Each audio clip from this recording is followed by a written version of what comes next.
El todo.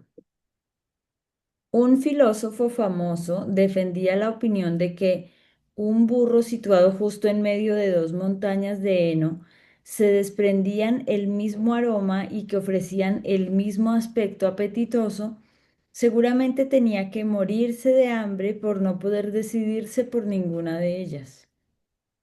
Un campesino que lo escuchó dijo: eso únicamente le ocurre a un burro filósofo. Un burro de verdad, en lugar de o lo uno o lo otro, come lo uno y lo otro. Lo mismo. Un airecillo sopla y susurra. El vendaval golpea bramando, pero es el mismo viento, la misma melodía. La misma agua nos sacia y nos ahoga, nos sostiene y nos sepulta. Lo que vive, consume, se mantiene y destruye. En el uno como en el otro, impulsado por la misma fuerza. Es ella la que cuenta. ¿A quién le sirven, pues, las diferencias? Las historias, si son buenas, dicen más de lo que deberían y más de lo que nosotros comprendemos de ellas. Se nos escapan al igual que nuestros actos se escapan de nuestras intenciones y un hecho de su interpretación.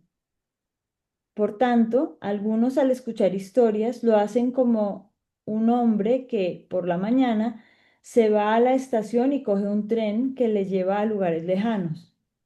Se busca un asiento al lado de la ventana y mira hacia afuera. Las imágenes se van siguiendo una tras otra. Altas montañas, puentes atrevidos, ríos en su camino hacia el mar. Pronto ya no puede captar las imágenes una por una. Demasiado rápido va su viaje. Así, se reclina en su asiento y se expone a ellas en su totalidad. Por la tarde, sin embargo, al llegar a su destino, baja del tren diciendo: he visto y vivido mucho. La comprensión. Un grupo de hombres animados por los mismos sentimientos, que aún se consideraban principiantes, se encontraron y hablaron de sus planes para un futuro mejor. Acordaron hacer las cosas de otra manera. Lo común y lo cotidiano y todo el eterno ciclo les parecían demasiado estrechos. Ellos buscaban lo sublime, lo singular, lo amplio, y esperaban encontrarse a sí mismos como nunca nadie lo había conseguido.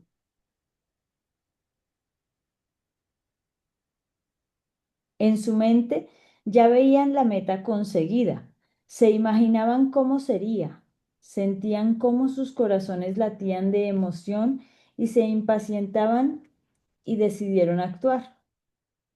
Primeramente, dijeron, tenemos que buscar al gran maestro, porque por ahí se empieza. Después emprendieron el camino. El maestro vivía en otro país y pertenecía a otro pueblo. Muchas maravillas se habían contado de él, pero nunca nadie parecía saber nada concreto. Pronto quedó atrás lo habitual, ya que aquí todo era diferente: las costumbres, el paisaje, el habla, los caminos, la meta. A veces llegaban a un lugar del que se decía que el maestro estaba ahí, pero siempre que querían saber algo más, oían que justamente acababa de partir y que nadie sabía el rumbo que había tomado. Finalmente, un día lo encontraron. Estaba con su, estaba con un campesino trabajando en el campo. Así se ganaba el sustento y un cobijo para la noche. Primero no podía creer que este fuera el maestro largamente anhelado, Y también el campesino se asombró al ver que consideraban tan especial al hombre que estaba con él en el campo. Este, sin embargo, dijo, sí, soy un maestro. Si queréis aprender de mí, quedaos aquí una semana más. Entonces os instruiré. Enseguida entraron al servicio del campesino y, a cambio, recibían comida, bebida y alojamiento. Al cabo de 8 días, al caer la tarde, el maestro los llamó. Se sentó con ellos bajo un árbol, se quedó mirando el crepúsculo y empezó a contarles una historia. Hace mucho tiempo, un hombre joven estuvo pensando qué quería hacer con su vida.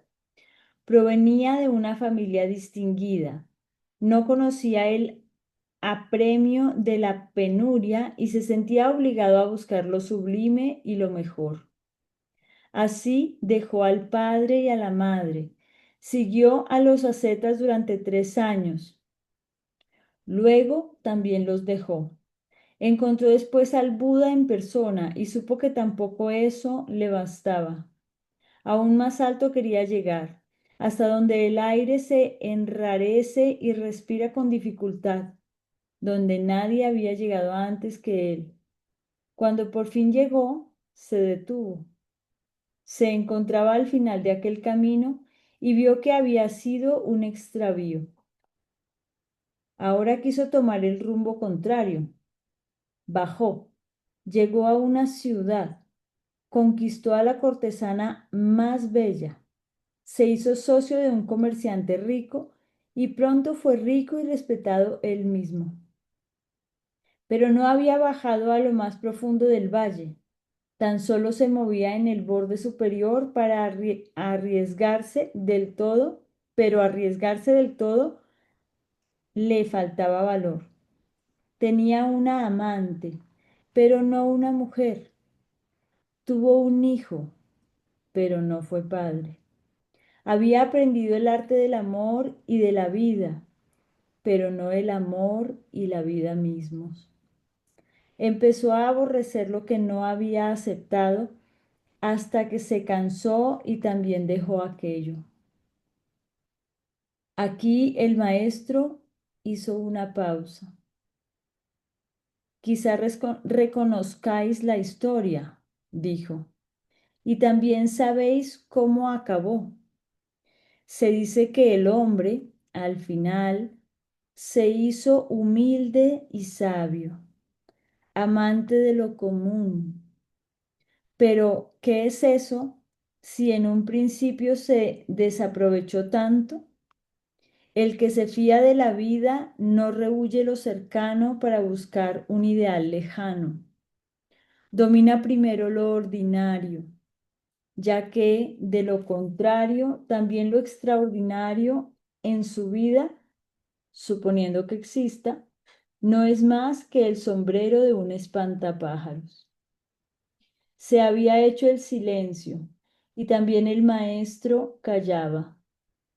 Después se levantó sin decir palabra y se fue. Ahora los que tanto tiempo parecían animados por los mismos sentimientos, nuevamente tenían que defenderse solos.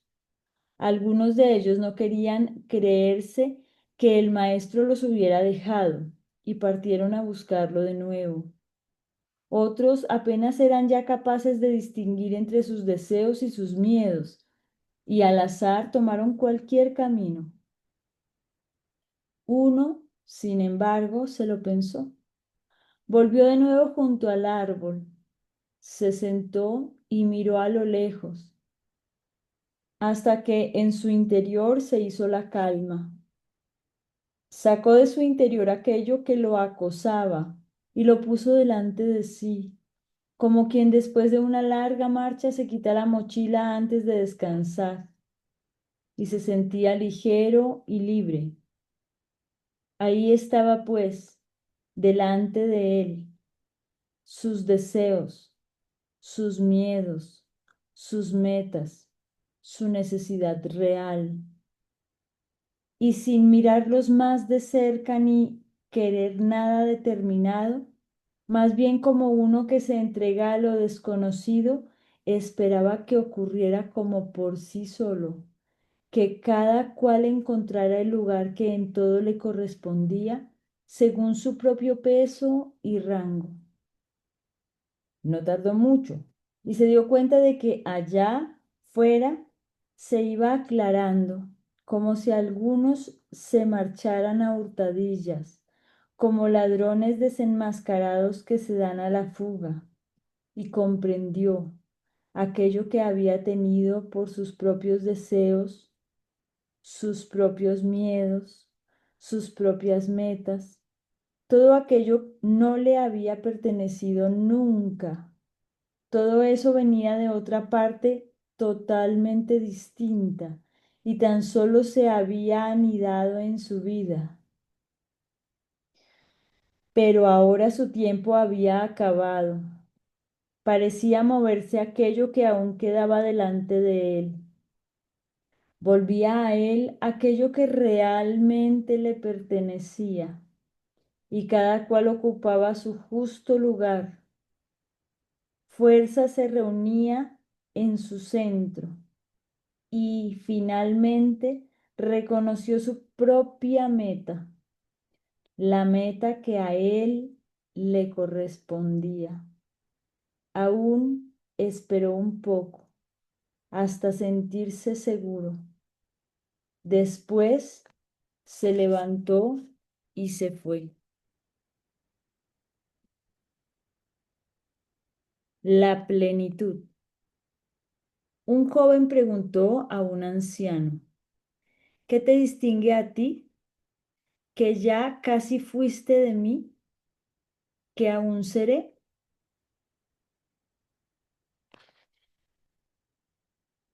El anciano dijo, yo he sido más.